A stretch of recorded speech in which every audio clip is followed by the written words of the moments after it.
Et on va parler ce soir d'un sujet dont on ne parle probablement pas assez souvent. On va parler de différence, on va parler de vieillissement, on va parler de handicap à travers cet ouvrage qui s'appelle Paroles au-delà des handicaps, avec nous Agnès Chenal et Perrine Bellusso. Bonsoir. Bonsoir. Pourquoi c'est un livre alors très touchant. Vous travaillez toutes les deux à la fondation, à l'association Adèle de Glaubitz.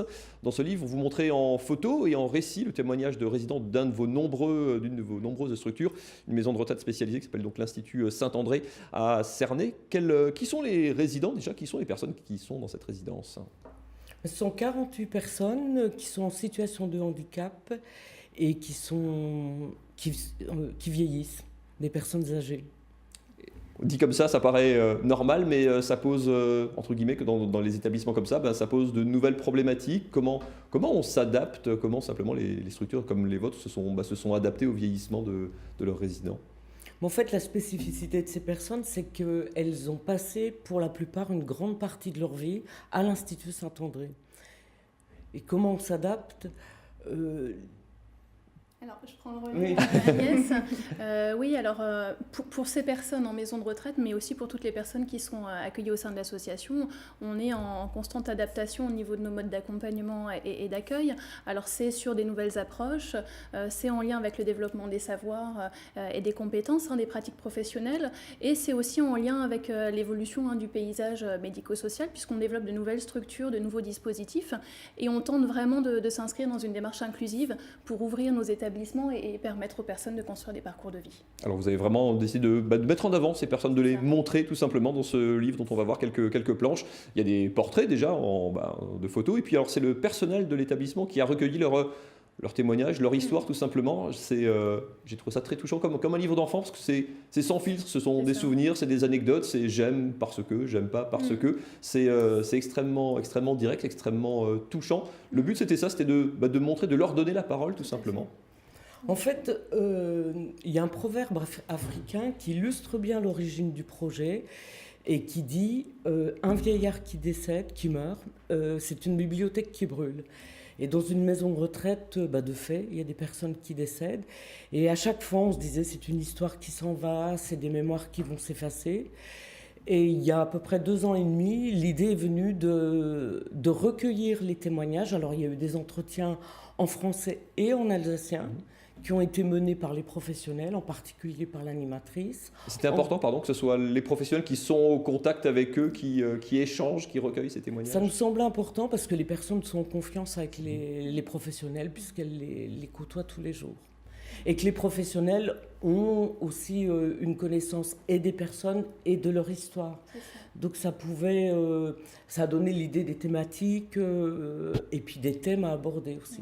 C'est plus direct, c'est plus, je disais avant, c'est sans filtre le témoignage de certaines personnes en situation de handicap. Il n'y a pas tout le protocole, les formules que nous on se met dans le langage entre adultes parfois, c'est direct et du coup c'est extrêmement touchant, c'est perceptible ça. C'est clair, on est dans un franc-parler avec ces personnes au quotidien également, et elles vont nous livrer leur vision du monde, de notre façon de les accompagner aussi et puis de vivre à l'Institut, donc ce sont des paroles libres.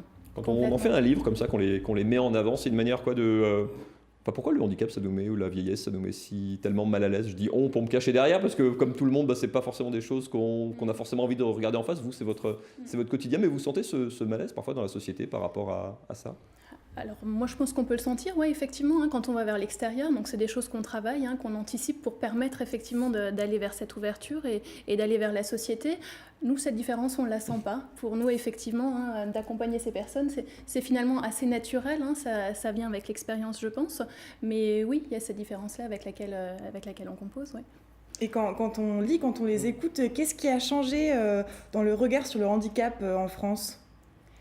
Alors, je pense qu'on est en construction, on est en cheminement. Je pense qu'on ouvre progressivement aussi, par exemple, les structures scolaires pour permettre un accompagnement. On va parler des jeunes autistes. Là, on n'est plus tout à fait sur la même tranche d'âge, mais on est dans un accompagnement progressif vers le milieu ordinaire. Au niveau des différents partenariats, il y a des choses qui se construisent progressivement. Agnès, vous qui êtes, on peut le dire, en toute fin de carrière, parce que vous terminez très bientôt votre carrière dans cet établissement, le regard a changé. Quand on voit certains témoignages, on dit les familles cachées, les personnes handicapées, on n'osait pas les mettre à l'école, on n'osait pas les sortir. Il y a encore du chemin à faire, mais on a quand même progressé par rapport, quand on entend ces témoignages, il y a 50, 60, 70 ans. Oui, et puis le livre, il montre aussi que les histoires de vie sont un peu les nôtres.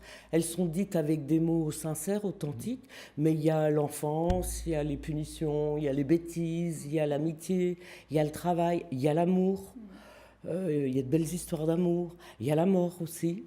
Et le livre, Parole au-delà du handicap, montre bien qu'au-delà du handicap, il y a des vies vraies, des vies simples aussi, mais qui sont fortes, des histoires de vie qui sont très fortes. Pour finir très rapidement, quand on parle de prise en charge, de handicap, on parle selon la logique comptable, ça reste, il faudra toujours que ce soit de l'humain, il faudra s'adapter, il faut faire du cas par cas, c'est ça aussi le message quelque part.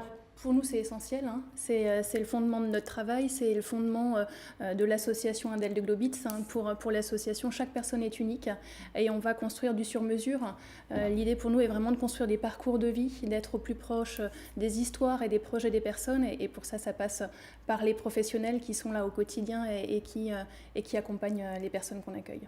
Merci beaucoup à toutes les deux d'être venues nous présenter cette mission, quelque part, et cet ouvrage ce soir. C'est aux éditions du Cygne, j'ai oublié de le préciser, Parole au-delà du handicap. Je vous conseille vraiment ce très beau livre, c'est vraiment une très très belle manière de jeter un œil un petit peu sur la différence au sens très large. Merci beaucoup à toutes les deux d'être venues sur ce plateau.